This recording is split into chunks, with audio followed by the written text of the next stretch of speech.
물론 여긴 국민 라디오.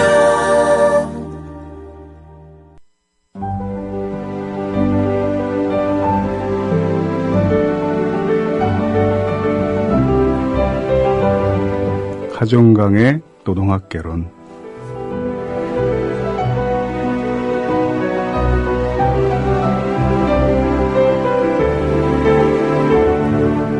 조선조 말부터 20세기 초반까지 활약한 판소리 명창 송만갑이라는 사람이 있습니다.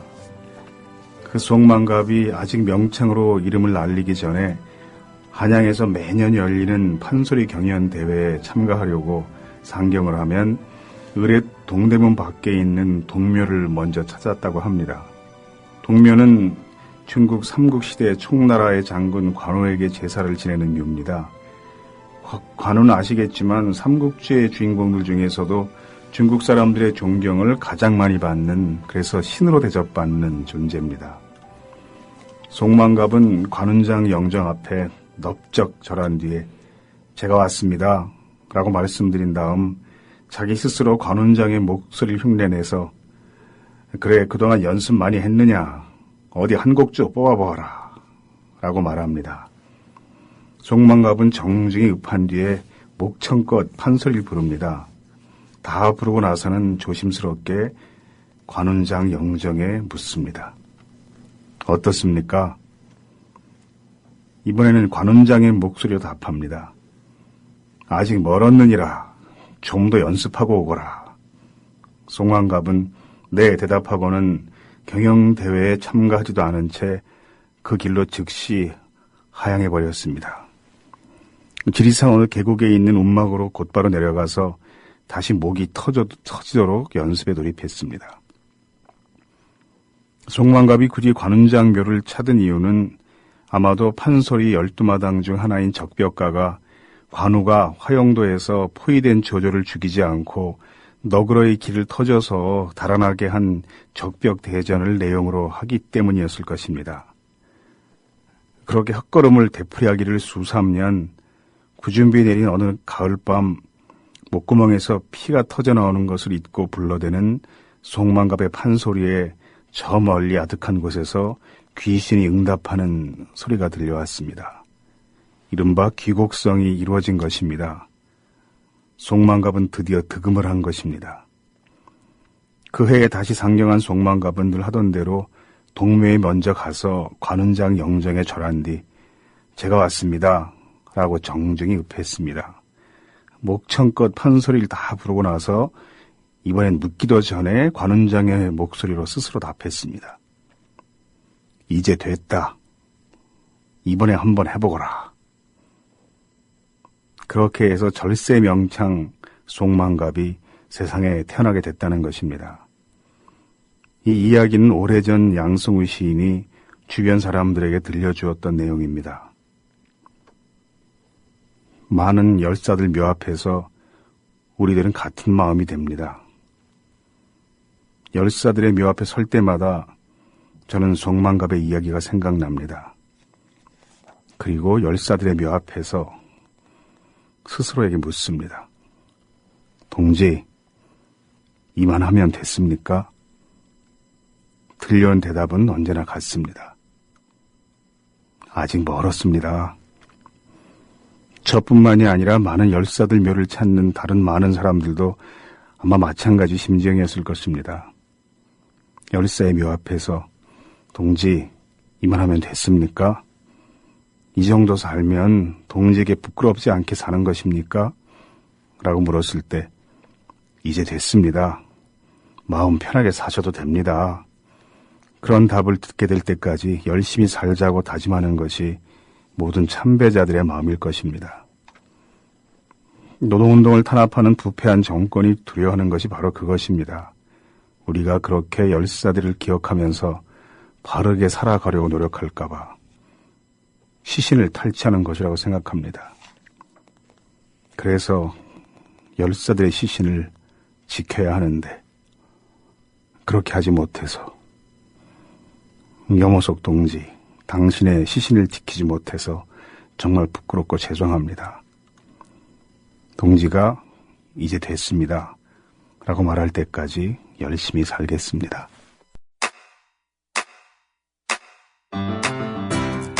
국민 라디오 지지하는 4가지 방법 아시나요?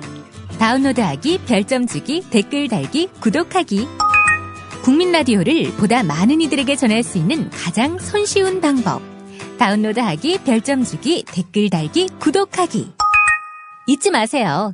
다운로드하기, 별점 주기, 댓글 달기, 구독하기.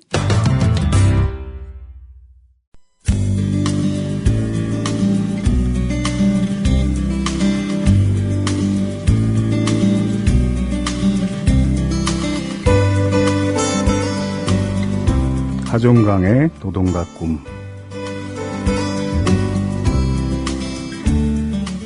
제가 만났던 노동자들 이야기를 하는 시간이죠. 상담소에 늦게까지 남아있는데 후배가 전화를 했습니다. 누구가 죽었어요. 자살했어요. 지갑에서 선배님 명함만 딱 한 장 나왔대요. 지금 고대 구로병원 영안실에 있어요. 오실 거죠? 도무지 믿어지지 않아서 정말이냐고 여러 번 되묻고는 서둘러 영안실로 갔습니다. 모두 둘러앉아 아무도 말이 없습니다. 맨 처음 그녀의 자살 현장을 목격했다는 후배가 울먹거리면서 말합니다. 200m도 안 떨어진 곳에 친구들이 있는 걸 뻔히 알면서 전화 한 통화만 하면 우리들이 5분 안에 달려갈 수 있다는 걸 뻔히 알면서 어쩌면 그럴 수 있어요. 나쁜 애예요. 아주 나쁜 년이에요. 나는 그렇다고 해도 너희들은 그동안 뭐 했냐? 어리석은 내 질책에 후배 한 녀석이 고개를 꺾었습니다. 선배님이 그렇게 다그치지 않으셔도 돼요. 가슴에 못 박힌 친구들 많아요.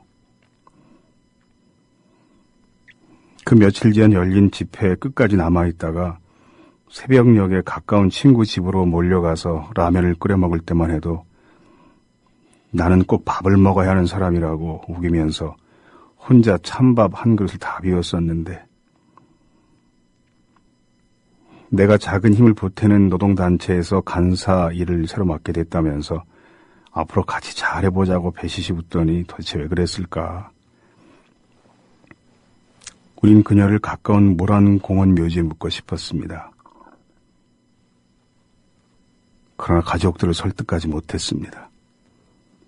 먹고 살기도 바쁜 가족들에게는 갑작스러운 이번 일이 번거로움으로만 여겨지는 듯해서 우리는 모두 섭섭했지만 어쩔 수 없는 일이었습니다. 그 후배를 처음 발견하고 목에 몇 겹이나 감겨있던 전깃줄을 가위로 끊어냈었던 후배가 가장 섭섭해했습니다. 제가 그 후배를 위로했습니다.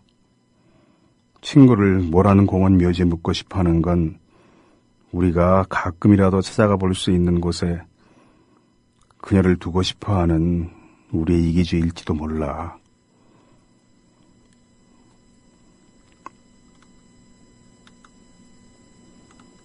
이게 벌써 15년도 더 된 옛날 이야기입니다. 3일째 되던 날 후배를 한 줌의 죄로 떠나보냈습니다. 내가 운고했습니다. 관을 끝까지 쑥 밀어넣으십시오. 라는 말이 서럽게 들려서 차마 관에서 손을 떼지 못했습니다. 다음날 후배들을 다시 만났습니다. 산 사람이라도 잘 먹어야 하지 않겠냐면서 내가 점심을 샀는데 벌써 농담들 하면서 까불고 난리도 아니었습니다. 자, 이제 슬픔을 뒷걸어서자 하는 핑계로 환한 대낮에 맥주로 건배까지 했습니다. 그 일 이후 18년의 세월이 흘렀습니다. 그리고 이제는 아무도 그 후배를 기억하는 행사를 갖지 않습니다. 그때 가족들을 좀 더 설득했어야 했는데 우리가 어떻게든 경비를 마련해서라도 그 후배를 모란공원 묘지에 묻었어야 했는데 18년 동안 후회했습니다. 우리들이 죽은 동지들의 시신을 지키고 우리와 가족들이 원하는 장례식을 치르고 싶어 하는 이유는 그 때문입니다. 우리가 동료 노동자들의 죽음을 기억하는 것을 두려워하는 사람들이 있습니다. 그래서 떳떳하지 못한 재벌과 권력은 열사들의 시신을 탈취하려고 하고 우리는 그것을 지켜야 합니다.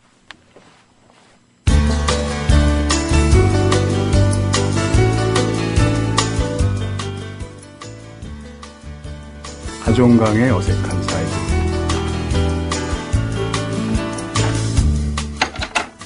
실례합니다. 지나가는 과객이 물 한 잔 얻어 마실 수 있겠습니까?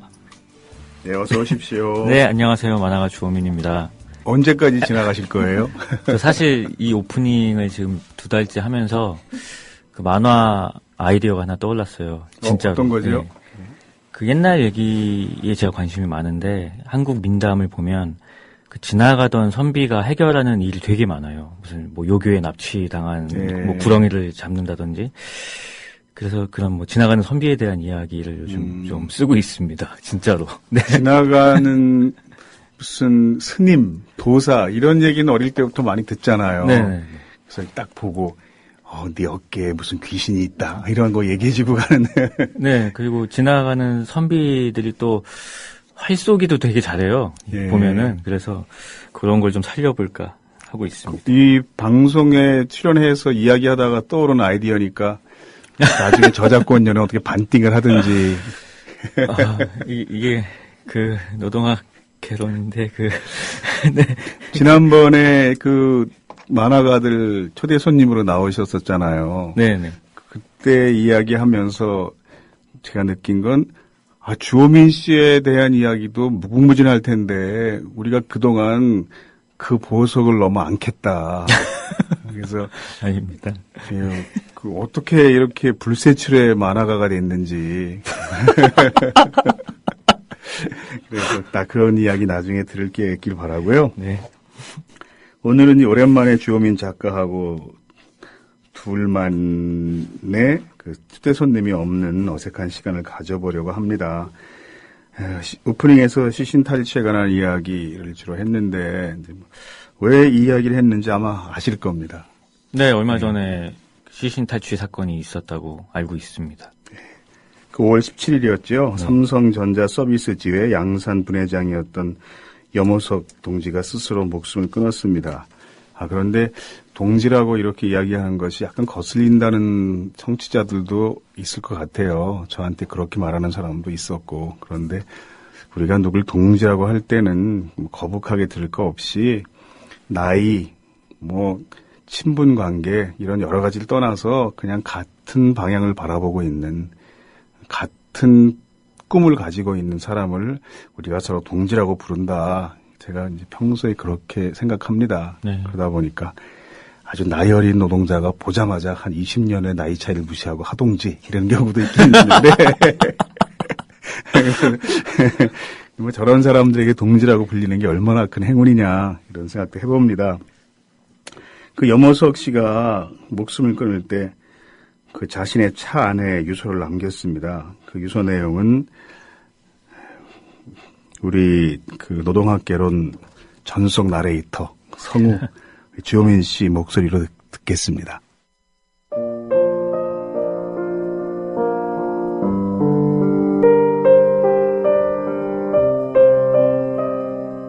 삼성 서비스지회 여러분께, 저는 지금 정동진에 있습니다. 해가 뜨는 곳이기도 하죠. 이곳을 선택한 이유는 우리 지회가 빛을 잃지 않고 내일도 뜨는 해처럼 이 싸움 꼭 승리하리라 생각해서입니다. 저를 친동생처럼 걱정해주고 아껴주신 부양지부 여러분, 또 전국의 동지 여러분께 감사드립니다. 아무것도 아닌 제가 여러분 곁에 있었던 것만으로도 기쁨이었습니다. 더 이상 누구의 희생도 아픔도 보질 못하겠으며 조합원들의 힘든 모습도 보지 못하겠기에 절 바칩니다. 저 하나로 인해 지회의 승리를 기원합니다. 저의 시신을 찾게 되면 우리 지회가 승리할 때까지 안치해 주십시오. 지회가 승리하는 그날 화장하여 이곳에 뿌려주세요. 마지막으로 저희 조합원의 아버지가 아직 병원에 계십니다. 병원비가 산더미처럼 쌓여 있습니다. 협상이 완료되면 꼭 병원비 마련 부탁드립니다. 저는 언제까지 여러분 곁에 있겠습니다. 승리의 그날까지 투쟁. 양산분해 분회장 염호석.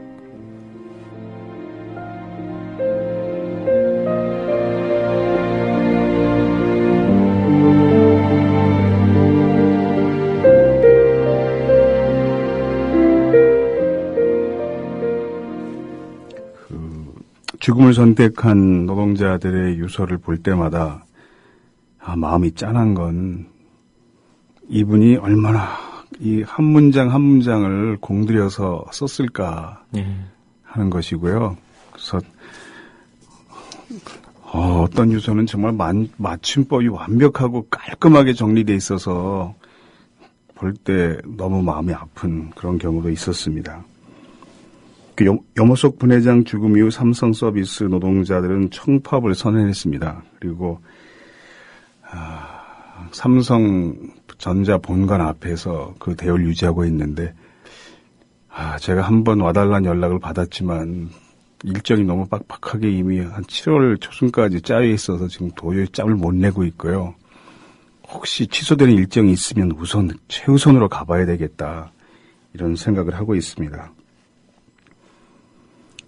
죽으면서까지 동료의 병원비를 걱정하던 염호석 씨를 이대로는 못 보내겠다. 전국에서 모인 800여 명의 조합원들이 그 서초동 삼성 본관 앞에서 노숙농성을 하고 있습니다. 하루 3끼 밥값만 해도 어마어마하고 임금도 받지 못하는 상황이라 굉장히 어렵습니다. 저에게 연락하던 분이 그러더라고요.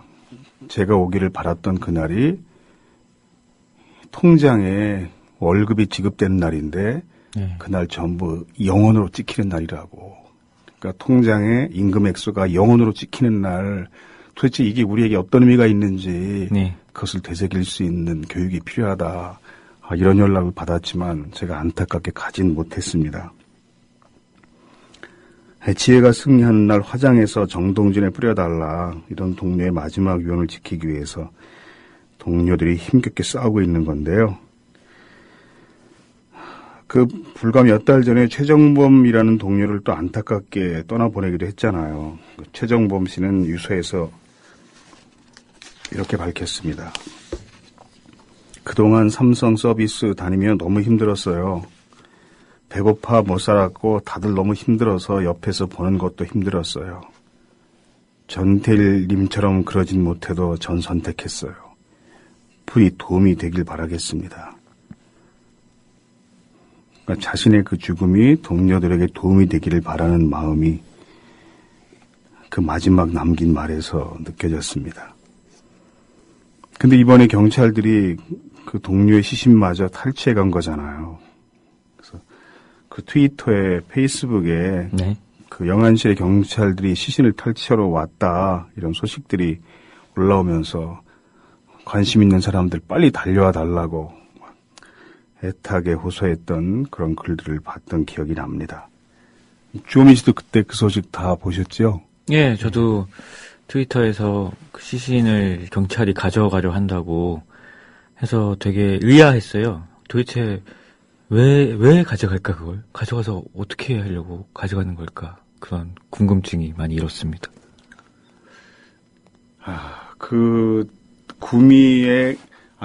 구리시에 원진 레이온이라는 회사가 있었습니다. 네.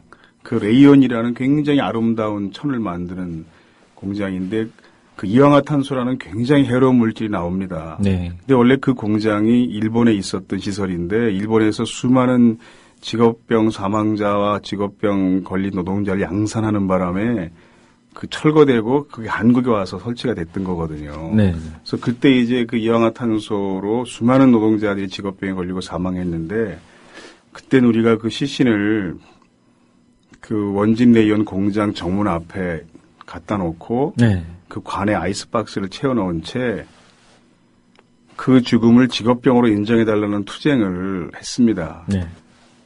결국 그 시신에서 막 더운 여름이 돼서 물이 줄줄 흐를 지경이 돼서야 그 싸움이 끝났지만 승리했거든요. 네.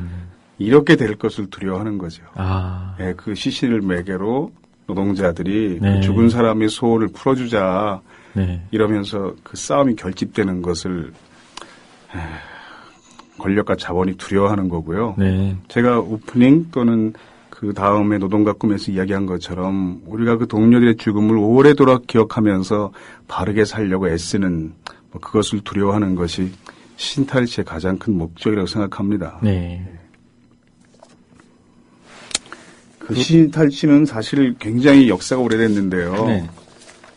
가장 먼저 기억나는 일은 이걸 좀 길게 얘기해야 되는데 네. 75년도에 네. 제가 대학교 2학년 때였습니다. 네. 그럼 제 나이가 이제 공개가 되는 건데 인혁당 재건이 사건이 있었어요. 그 네. 인혁당 사건은 인혁당 사건이라는 게 있고 그 다음에 인혁당 재건이 사건이라는 게 있는데 네.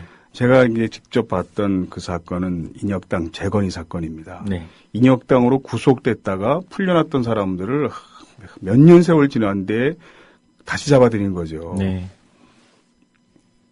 그러니까 저나 주호민 씨나 이렇게 사회 문제에 관심을 가지고 활동하던 사람들이 어느 날 갑자기 사라진 겁니다. 네. 언론사 기자들도 있었고 그때 경기여고 수학교사도 있었던 것으로 기억하는데 한참 뒤에 이제 중앙정보부 잡혀 있다는 게 밝혀졌고 재판이 시작됐습니다. 네.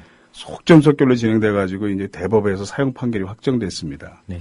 근데 우리나라는 지금 18년째인가 사형 집행이 없습니다. 네. 흉악범에게 사형 선고는 가끔 하지만 집행을 계속 미루고 있는, 그래서 국제사회에서는 이미 잠재적 또는 실질적 사형 폐지 국가로 분류되거든요. 네. 근데 그때 박정희 정권이 사형 판결하고 8명을 다음날 새벽에 바로 집행해버린 겁니다. 네.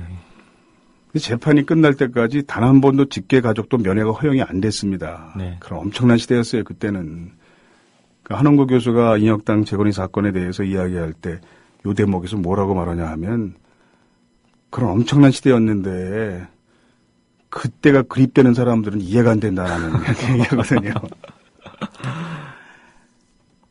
다음 날 이제 가족들이 비록 사형 판결은 받았지만 이제 재판은 다 끝났으니까 면회는 되겠지. 그리고 교도소 앞에 새벽에 일찍 모인 겁니다. 네. 근데 이미 집행됐다. 그런 소식을 듣고 그 새벽 2시인가부터 시작이 됐는데 한 분이 한 번에 안 돌아가서 2번 매달았대요. 그래서 이제 그리고 가족들이 거의 실신 상태가 돼가지고 교도소 앞에 길에 다 누워버리고 막 기절하고 이랬는데 그 사진이 있어요. 그 무렵에 제가 이제 종로가 기독교 방송 2층 강당에서 기도회가 열렸는데 제가 갔었거든요. 네. 가족들이 와서 두 마디를 못하고 잡혀가더라고요. 아. 인혁당 조작입니다. 이걸 다 못 외치고 그땐 백골단은 없었어요. 그냥 사복 형사들 체격이 건장한 네네. 사람들에 의해서 막 입을 틀어막혀 끌려가던 그 모습, 그 외치던 음성이 이게 40년 지났는데 아직도 막 귀에 생생합니다. 저는. 그 시신을 가족들에게 인도하지 않는 겁니다. 그건 최근에 이제 밝혀졌죠. 네. 과거사 규명 활동 등을 통해서 왜 그랬겠어요? 왜 시신을 가족들에게 인도하지 않고 바로 화장터로 빼돌리려고 그랬겠습니까? 고문의 흔적? 네. 고문의 흔적이 너무 심하게 남아서 네. 그때 8명 중에 이수병 씨 시신 한 구가 어쩌다가 가족들에게 인도가 됐습니다. 네. 근데 그 시신은 발뒤꿈치가 절반이 없어져 버렸고 아유. 손톱, 발톱이 단 한 개도 남아있지 않았답니다. 네. 그래서 경찰이 시신을 이제 화장터로 빼돌린다는 연락을 받고 신부님들 몇 명이 와서 경찰차를 막은 거예요. 네. 근데 이제 경찰이 예나 이제나 하는 짓이 똑같아서 포크레인을 동원해서 시신을 빼돌렸습니다. 네. 근데 한 신부님이 포크레인에 올라갔다가 추락을 해서 중상을 입었어요. 네. 대수술은 받았지만 몸에는 장애가 남아서 그때부터 지팡이를 짚고 다니시는데 네. 바로 그분이 문정현 신부님입니다. 네. 강정마을을 지키셨던. 네, 네. 그러니까 평생을 그렇게 사신 거죠, 그분이. 그래서 전 시신탈취 딱 그러면 그 75년도에 제가 대학교 2학년 때 겪었던 그 사건이 먼저 기억나고요. 네. 근데 언론이 이걸 보도하지 않는 거예요, 제대로. 네. 제가 학보사 기자였습니다. 네. 그 세미나 할 때 친구들에게 한 말이 지금도 기억나는데 그게 변산인지 남해인지 모르겠지만 바닷가 민박집에서 세미나 할 때 제가 뭐라 그랬냐면 그 월터 리프만이 그 미국 언론인이거든. 압니까? 이렇게 물어봐야 되는데 말을 해버렸네. 월터 리프만이라고 미국 언론인이 있어요. 유명한 사람. 네네. 그 언론을 뭐라고 정의했냐면 우리 PD님은 아시나? 혹시 언론인이신데? 월터 리프만 PD 시험 준비할 때 다 공부하지 않았나요? 김용민 PD는 아나? 근데 뭐라 그랬냐 하면 개도 매를 맞을 때는 아프다고 깨갱 소리를 낼 권리가 있다. 네. 그것이 언론의 역할이다. 이렇게 했거든요. 네. 제가 친구들에게 학보사 기자했던 친구들에게 월터 리프만이 그렇게 말하지 않았냐. 이건 누군가 외쳐야 돼. 이런 아픔이 있다 지금 우리 사회에. 네. 이걸 학생들에게 시민들에게 누군가 이걸 외쳐야 돼. 알려야 돼. 그래서 유인물 작업을 하게 됐고 그게 이제 제 삶의 중요한 분기점이 된 거고요. 그러다 보니까 이제 이렇게 주호민 씨랑 같이 노동학개론도 진행하는 사람이 된 겁니다, 지금. 그래서, 지금 사설이 좀 길긴 했지만, 시신탈취 그러면 저는 바로 제가 20살 무렵 겪었던 인혁당 재건이 사건부터 떠오르고, 그 이후에 이제 많은 시신탈취 역사가 있었던 거죠. 40년이 지나도 탈취가 일어나고 있고, 또 제대로 보도가 되고 있지 않은 것도 되게 비슷하네요. 예, 그럼 갈수록 사실 더 악랄해지고 있다, 이렇게 볼 수도 있습니다. 네. 그 75년 이후나 아니면 이전에도 또 시신 탈취 사건이 계속 있었나요? 그러니까 오늘은 우리가 이제 그 네. 노동운동 하다가 스스로 죽음을 선택한 사람들의 시신을 탈취하는 이야기를 주로 이제 하는 거니까요. 네. 그럼 박창수 열사 사건이 우선 머리에 떠오릅니다. 네, 박창수 열사는 한진중공업 노동조합 위원장이었는데 네. 그때 대우조선 그 관련된 시위에 참여했다가 구속이 됐어요. 그게 네. 91년인데 근데 구속돼서 의문의 상처를 입었어요, 이 사람이. 왜 구속된 상태에서 그 몸에 그런 부상을 입었는지는 아직도 밝혀지지 않았는데요. 네. 그래서 병원에 입원을 했거든요. 근데 네. 갑자기 병실에서 찾아온 안기부 요원과 사라진 이후에 1층에서 시신을 발견됐는데 그 이틀 후인 5월 6일 이제 사망했죠. 네. 정부에서는 투신 자살이라고 발표했지만 뭐 아무도 그걸 믿는 사람이 없었고 민주노총은 당시 노태우 정권이 안기부를 통해서 한진중공업의 전노협 탈퇴 공작을 벌였고 그 경기도 안양병원에서 박 열사가 시체로 발견될 당시에도 그 안기부 요원들이 안양병원에 있었다 이렇게 밝혔습니다. 네. 근데 그때 제가 나왔던 자료들을 보니까 그 투신 자살했다는 거거든요. 안기부의 주장은. 근데 링거를 다 그냥 꽂고 있는 상태로 떨어졌다는 거예요. 네. 그 자살할 사람이 링거병을 다 꽂은 채 그 링거 그 병을 이렇게 세워두는 대 있잖아요. 네네. 파이프. 그거랑 같이 떨어졌을 리는 없다. 그리고 의문의 부상도 있었다. 막 이런 주장이 있었지만 아직까지 그 사실 명백히 밝혀지지 않은 그런 사건이죠. 네. 그때 이제 백골단이 그 병원 영안실에 난입을 해서 뭐 22개 중대를 동원했다고 그러는데 벽을 이렇게 뚫고 시신을 탈취해 가는데 그건 사진이 남아 있습니다. 네. 근데 그때 엄청나게 막 무자비한 폭행을 행사해서 네. 시신을 빼앗기지 않으려고 했던 노동자들이 많이 다쳤습니다. 네. 그리고 저하고 친구처럼 지내던 나이가 좀 비슷해서 그런 네. 활동가가 거기 있다가 폭행도 당했고 네. 그게 너무 큰 정신적인 충격을 그 사람에게 줘서 그 활동가가 그 한동안 이런 정신적으로 많이 고통을 겪었어요. 네. 그래서 굉장히 언밸런스한 상태에서 굉장히 고통을 많이 겪었고 그 사람이 좀 이상해진 거죠. 네. 그 주변에 많은 사람 안타깝게 했고 스스로 고생도 엄청나게 많이 했는데 그 사람 사건을 우리 연구소에 같이 있던 인권 변호사가 담당했었기 때문에 제가 몇 번 만나기도 했거든요. 네네. 근데 고생하다가 얼마 전에 이제 사망해서 네. 이런 활동가 한 명이 죽었다 이런 소식을 제가 뉴스에서 봤는데 네.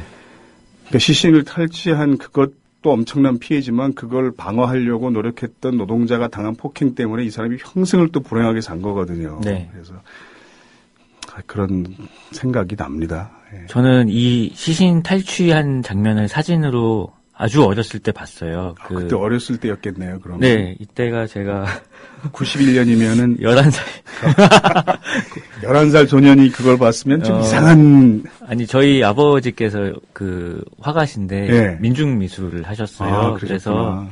이 사건을 모티브로 해서 무슨 작품을 만드셨던 게 기억이 나요. 그래서 이 신문 기사와 이 벽을 뚫고 그 청자켓과 청바지를 입고 하얀 하이바를 쓴 그 백골단이 이제 난입하는 장면을 이제 벽에 붙여놓으셨었는데, 백골단이 어떤 단체죠. 그건 이제 예. 전경으로 복무했던 사람도 굉장히 싫어하는 표현인데요. 네. 그 예전에는 백골단이 없었어요. 네. 근데 언제부턴가 하여튼 하얀 화이바를 쓰고 네. 청조끼를 입고 네. 굉장히 가벼운 무장을 한 채 네. 그 체포조 활동을 하는 네. 그런 이제 정경 부대가 생기기 시작한 거죠. 근데 네. 그 사람들이 하얀 화이바를 안전모를 썼기 때문에 백골단이라고 아. 불렀는데 그게 굉장히 안 좋은 표현이라 당사자들은 그 백골단으로 활동하다가 복학해서 제 수업 들은 학생이 내가 수업 시간에 백골단이라고 표현했더니 나중에 항의하더라고요. 그래서 우리가 무슨 머리에 해골을 쓰고 다닙니까? 왜 백골단이라고 부릅니까? 그리고 닭장차라는 표현에 대해서도 굉장히 그 사람은 분노했습니다. 뭐 닭입니까 우리가? 그래서 제가 그 쌍차 노동자들 폭력적으로 진압당하는 동영상 굉장히 유명하고 많이 알려졌잖아요. 네. 그래서 그 동영상을 여기 사람들과 같이 볼 때 가족 중에 경찰이 있거나 전경이나 의경으로 복무했던 사람들은 이 똑같은 동영상을 봐도 좀 생각이 우리가 다를 수 있다. 항상 균형합니다, 제가. 네. 그 벽을 뚫고 이렇게 경찰이 나오는 사진은 정말 저도 기억에 생생할 정도로 엽기적이었어요. 아니, 저도 그게 너무 충격적이어서 그리고 저는 무슨 보통 대테러 작전을 하거나 할 때나 그런 식으로 벽을 뚫는 걸로 알고 있는데 그걸 영안실에서 그러고 있으니까 그게 어렸을 때 본 사진인데도 아직도 기억에 생생히 남아 있어요. 네, 그래서 그 박창수 열사 사건에 대해서는 그 유족들이 지금도 사망 관련 자료 한 10여 건을 공개하도록 요청하고 있지만 국정원이 계속 거부하고 있는 중이라고 하더라고요. 이때 탈취한 이유도 지금처럼 어떤 구심점이 되는 게 두려워서인가요? 왜 탈취했죠? 구심점이라는 전문 용어로 사용하셨는데 저도 그게 생각이 안 났는데 맞죠. 그렇죠. 그 시신이 네. 투쟁의 구심점이 될까봐 네. 그걸 가장 두려워하는 거겠죠. 그리고 또 어떤 사건이 있었죠? 그러면 한진중공업. 그 다음에 이제 2003년에 아산의 그 세원테크의 이해남 위원장 사건이 있었는데요. 네. 이건 이제 제가 지난번에 얘기할 때 그 MBC 노동자 위원장을 했던 이근행 PD가 네. 그 사망한 노동자들의 주변의 삶을 이렇게 쭉 취재했는데 그리고 저를 만났던 적이 있었다. 네. 그랬을 때 이제 스스로 죽음을 선택한 노동자 입장에서 몇 마디 해달라 그랬을 때 제가 겸손하게 그 심정을 제가 어떻게 이해할 수 있겠습니까? 이렇게 겸손 떨었더니 대뜸 내가 지금 어떻게든 한번 해보자고 이러고 다니는 거 아닙니까? 이렇게 말했었다고 그랬잖아요. 네. 그때 이제 이근행 위원장이 그렇게 말했던 이유가 그 이해남 열사가 1년 6개월 동안 수배 생활을 하다가 스스로 몸에 불을 지른 거예요. 네. 그러면 그 1년 6개월 동안 수배 생활했던 사람의 집에 그 모습이 어땠겠습니까? 그래서 그 냉장고 가서 열어보니까 막 반찬 위에 곰팡이가 그 몇 센치 두께로 턱게끔 막 쌓여있고 이런 걸 직접 봤다는 거죠. 네. 그게 항상 기억나는 사건이 이해남 위원장 사건인데요. 네. 그 10월 23일에 분신했거든요. 그리고 사망했는데 장례를 12월 10일 날 치렀습니다. 거의 뭐 2달 가까이나 지나서.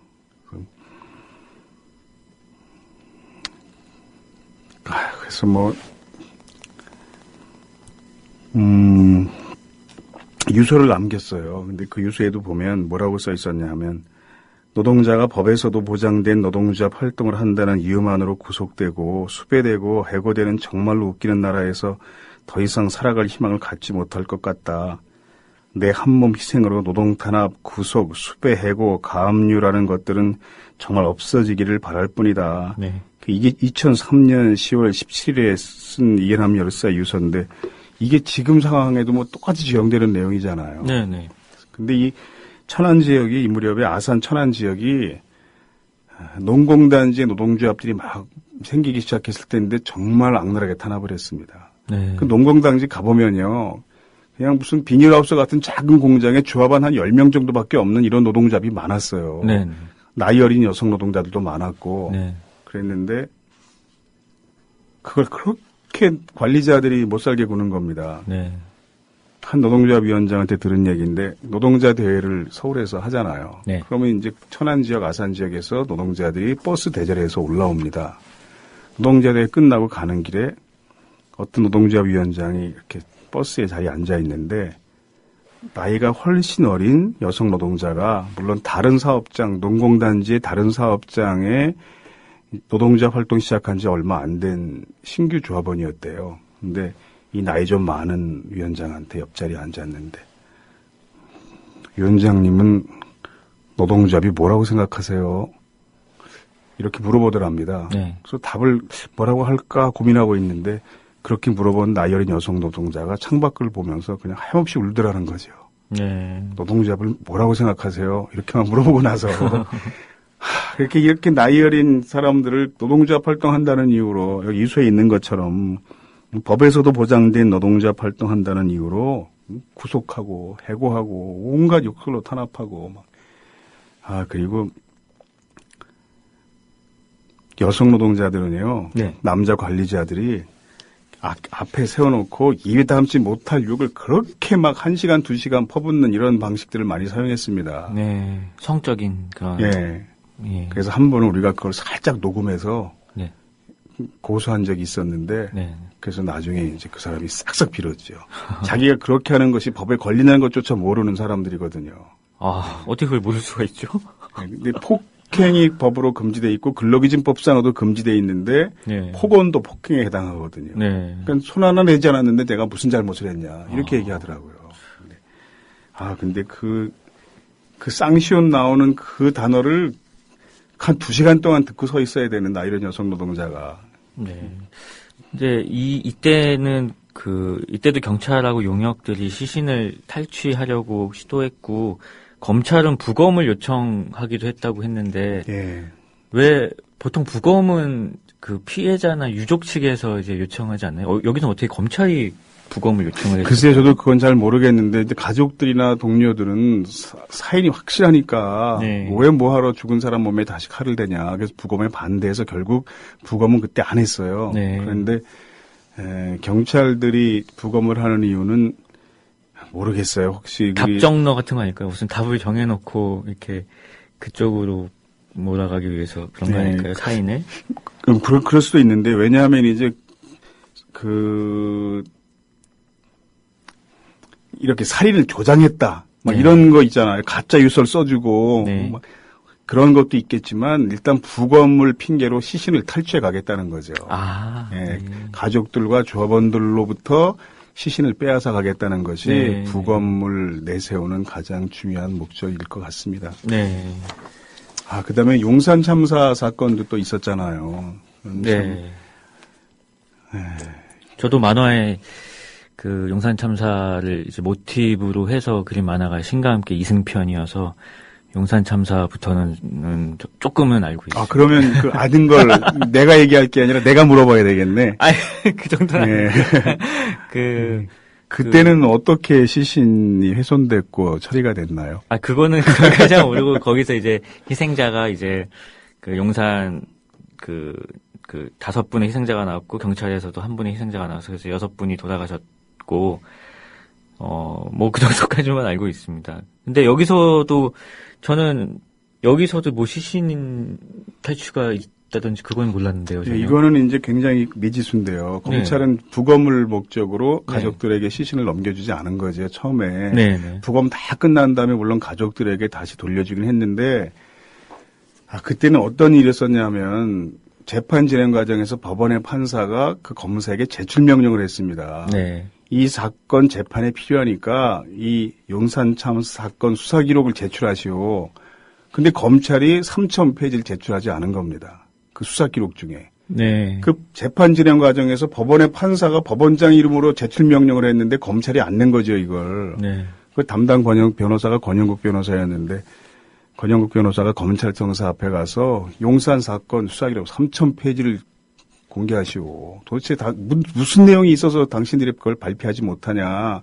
이렇게 요구하는 기자회견 하다가 연행당하던 사진이 있어요. 네. 제가 강의할 때 가끔 인용하기도 하고. 3,000페이지면 어마어마한 양인데. 네. 근데 그때 들리는 소문으로는요, 이건 확인된 사실은 절대로 아닌데, 화상으로 사망한 시신만 있는 것이 아니라 네. 폭행으로 사망한 시신도 있는 것 같다. 네. 그래서 이걸 공개하지 못하는 것 같다. 뭐 이런 소문도 있었습니다. 네. 그건 확인되지 않은 사실인데, 네.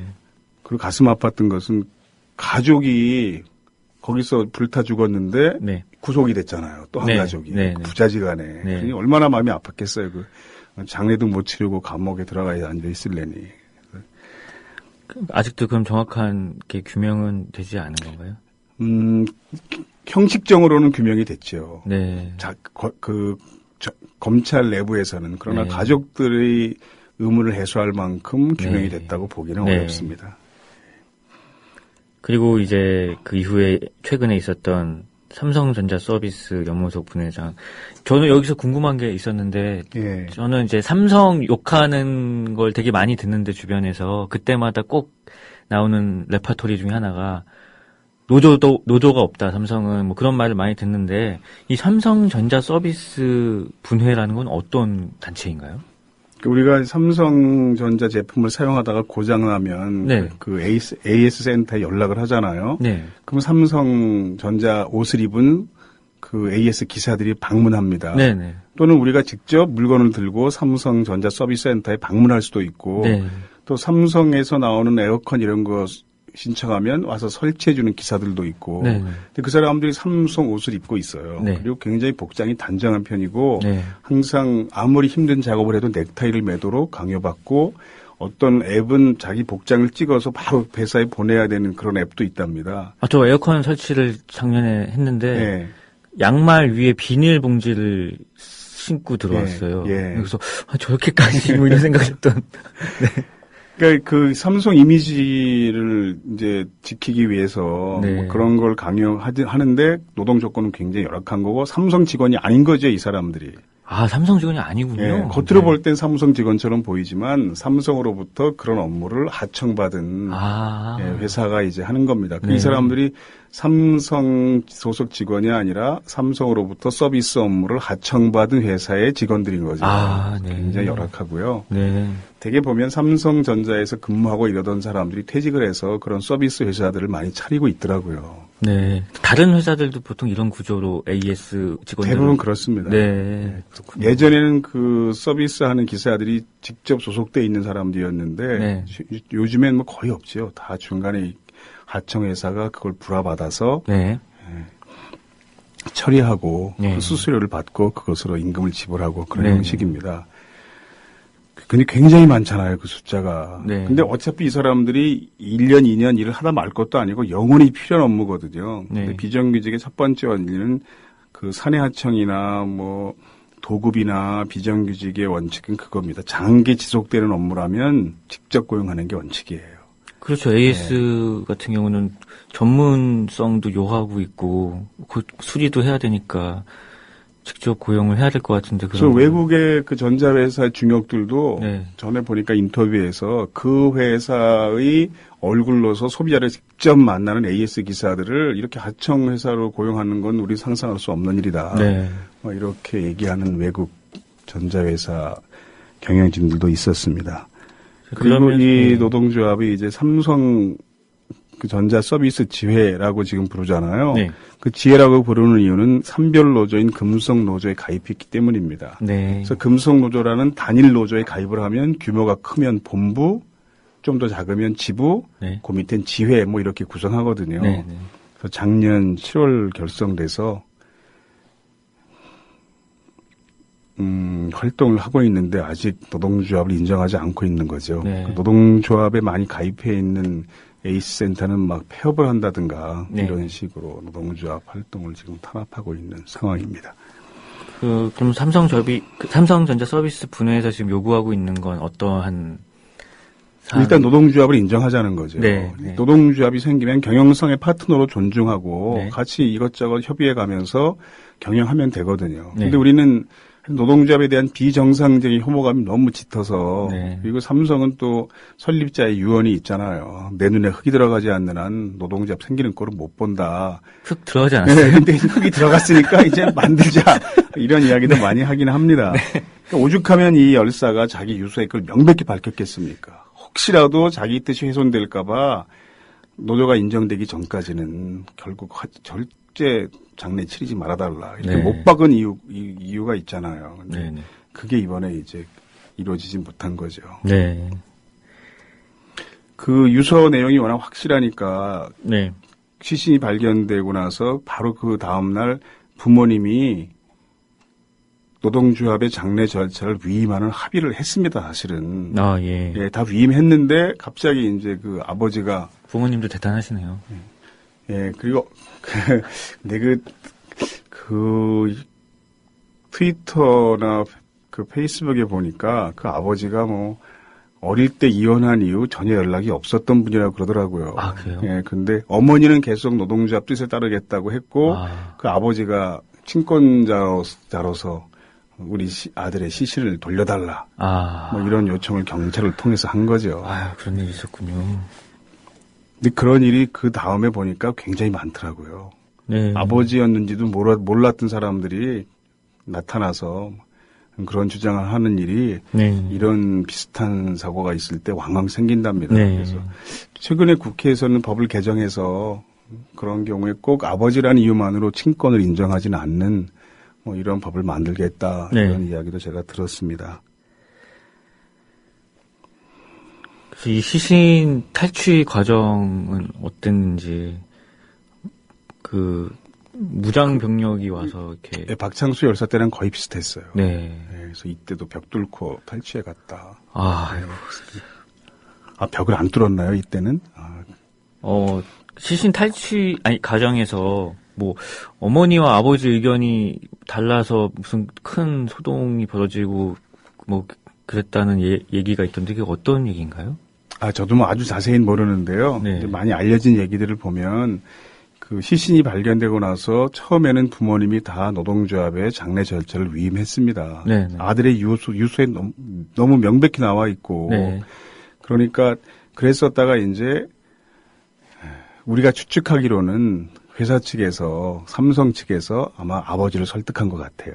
그래서 아버지 입장이 갑자기 바뀐 거죠. 네. 그리고 우리 아들의 장례를 내가 치르겠다. 가족장으로. 예. 그리고 가족장으로 치를 테니까 경찰에게 우리 아들 시신을 좀 갖다 달라고 요청을 했다는 겁니다. 네. 그러니까 경찰이 와서 가족이 시신을 요청한다.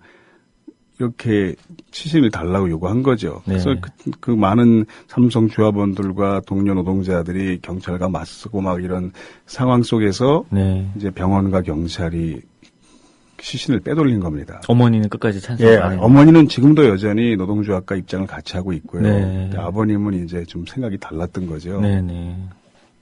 그래서 지금 사실 장례를 어떻게 치렀는지, 네. 화장을 어떻게 했는지, 네. 유골을 어디에 뿌렸는지 이런 게 확실히 확인이 안 된 상태고요. 아, 아직도요? 예, 네. 정확하게는.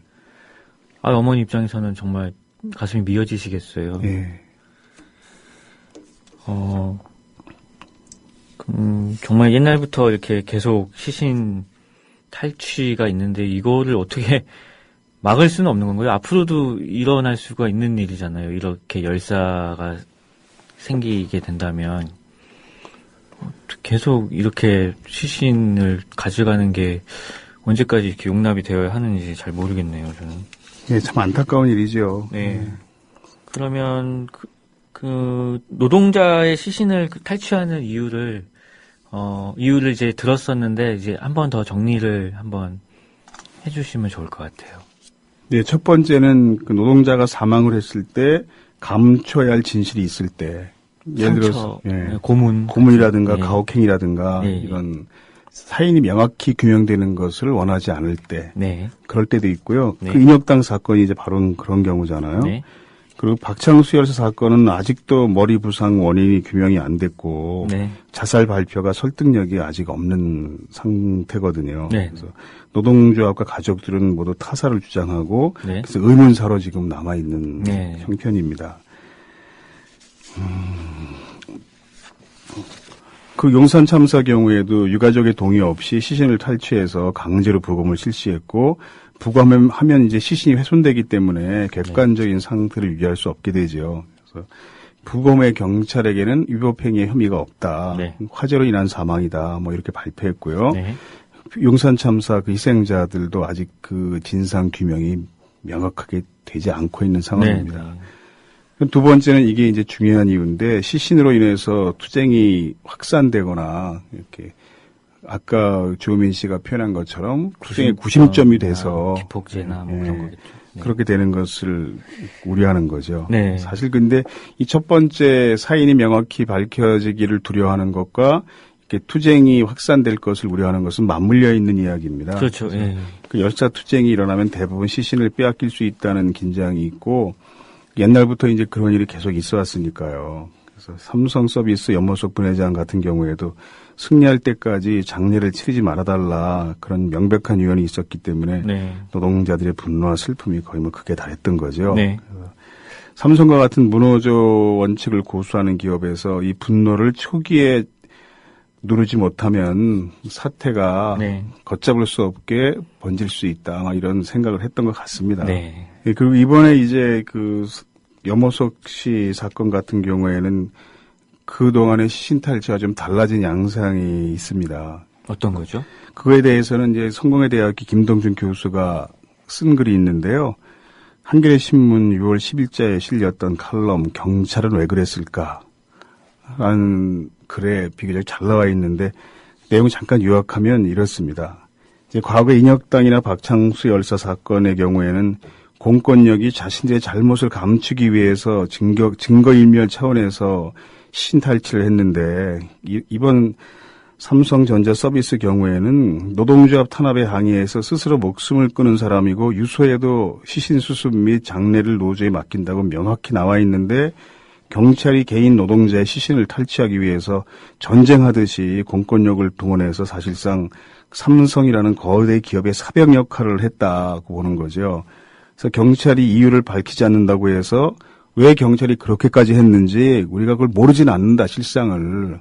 뭐 이런 내용입니다. 그래서 한국은 대기업이 공권력을 사실상 지배하는 이런 기업 국가가 돼버렸고 그 민주화 이상이 그렇게 기업 국가로 바뀌면서 발해버렸고 이제 그것이 도를 넘어서 마피아 국가로까지 가는 위험한 상황이라고 이제 김동준 교수는 분석을 했습니다. 네.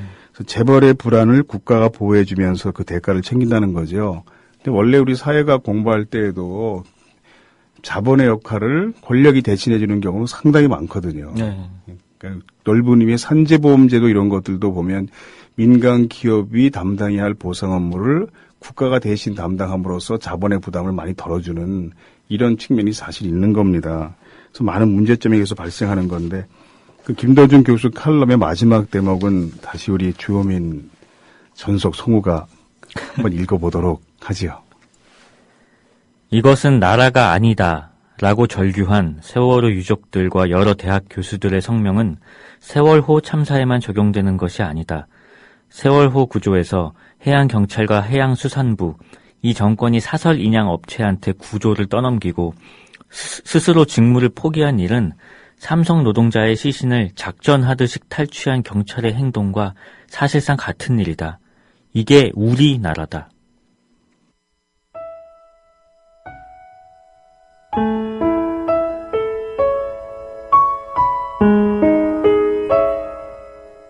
노동자의 소박한 꿈 한 올 한 올이 모여 세상의 행복을 완성합니다. 성공회대학교 노동대학장 하종강의 노동학 개론. 매주 화요일 저녁 8시에 국민라디오에서 만나요.